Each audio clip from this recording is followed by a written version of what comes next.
नमस्कार दोस्तों, आप सभी का स्वागत है हमारे चैनल आज के दर्शन पे। आज हम बात करने वाले हैं योगिनी एकादशी के बारे में, जो भगवान विष्णु को समर्पित अत्यंत पवित्र एकादशी मानी जाती है।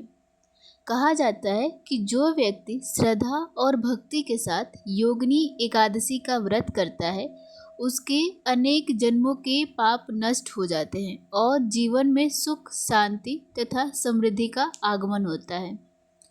इस वीडियो में हम जानेंगे कि योगिनी एकादशी का महत्व, व्रत की सही विधि, क्या करना चाहिए और क्या नहीं करना चाहिए, व्रत में क्या खाएं, योगिनी एकादशी की पौराणिक कथा और इस व्रत से मिलने वाले अद्भुत फल।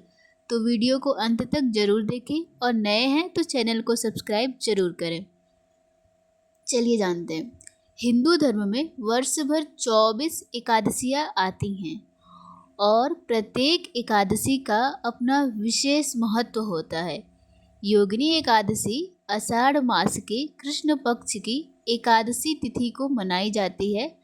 धार्मिक मान्यता है कि इस दिन भगवान विष्णु की पूजा करने से मनुष्य के सभी पाप नष्ट हो जाते हैं और पद्म पुराण में बताया गया है कि योगिनी एकादशी का व्रत 88,000 ब्राह्मणों को भोजन कराने के समान पुण्य प्रदान करता है।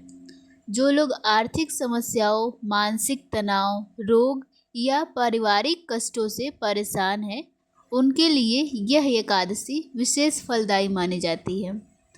वर्ष 2026 में योगिनी एकादशी जून महीने में पड़ रही है। एकादशी तिथि के अनुसार व्रत का संकल्प लेकर भगवान विष्णु की पूजा की जाती है। अपने क्षेत्र के पंचांग के अनुसार तिथि और पारण का समय अवश्य देखें। व्रत की तैयारी कैसे करें? योगिनी एकादशी के एक दिन पहले यानी 10वीं तिथि से कुछ नियमों का पालन शुरू कर देना चाहिए, जैसे कि सात्विक भोजन करें, क्रोध न करें, झूठ न बोलें, किसी का अपमान न करें, मांस, मदिरा, प्याज और लहसुन का सेवन न करें।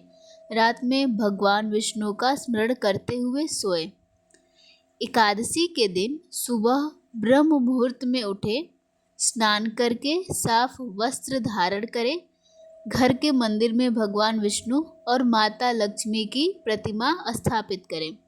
इसके बाद दीपक जलाएं, धूप अर्पित करें, पीले फूल चढ़ाएं, तुलसी दल अर्पित करें, विष्णु सहस्त्रनाम या विष्णु मंत्र का जाप करें। मंत्र है ओम नमो भगवते वासुदेवाय। इस मंत्र का कम से कम 108 बार जाप करें। दिन भर भगवान विष्णु का ध्यान करें और यथासंभव भजन कीर्तन करें। शाम के समय पुनः आरती करें। यदि संभव हो तो रात में जागरण भी करें। बहुत से लोगों का सवाल होता है कि योगिनी एकादशी में क्या खा सकते हैं।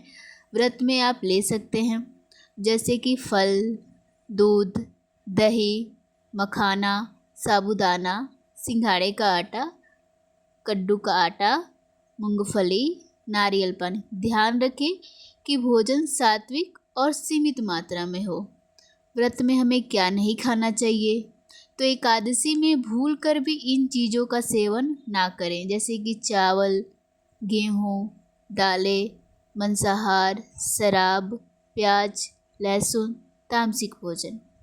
धार्मिक मान्यता है कि एकादशी के दिन चावल का सेवन विशेष रूप से वर्जित माना जाता है और इसके एक दिन पहले से ही हमें चावल का सेवन नहीं करना चाहिए।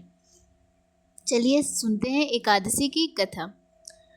प्राचीन समय में कुबेर नामक राजा एक धनवान वे भगवान शिव के परम भक्त थे। उनके यहाँ हेममाली नामक का एक यक्ष कार्य करता था। उसका काम प्रतिदिन मानसरोवर से फूल लाकर भगवान शिव की पूजा के लिए देना था। हेममाली अपनी पत्नी विशालाक्षी से अत्यधिक प्रेम करता था।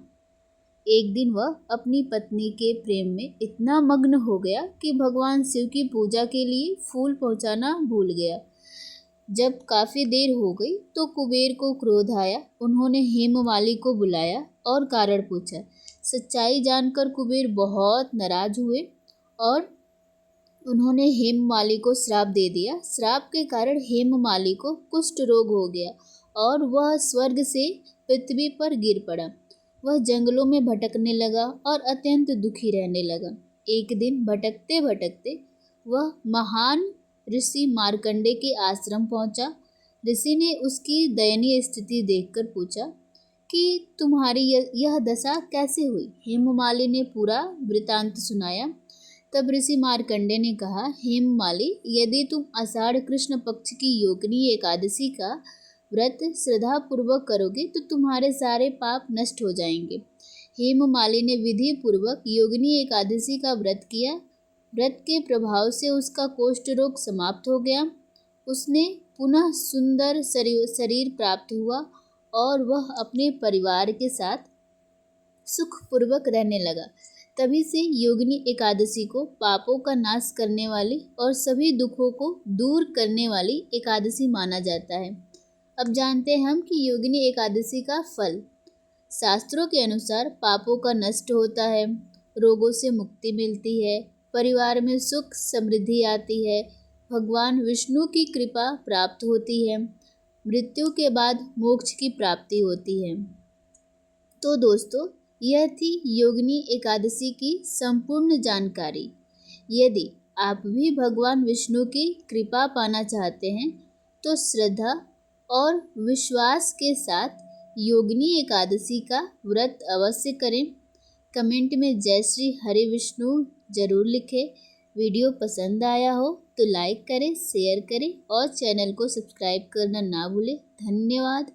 जय श्री हरि, जय श्री लक्ष्मी नारायण।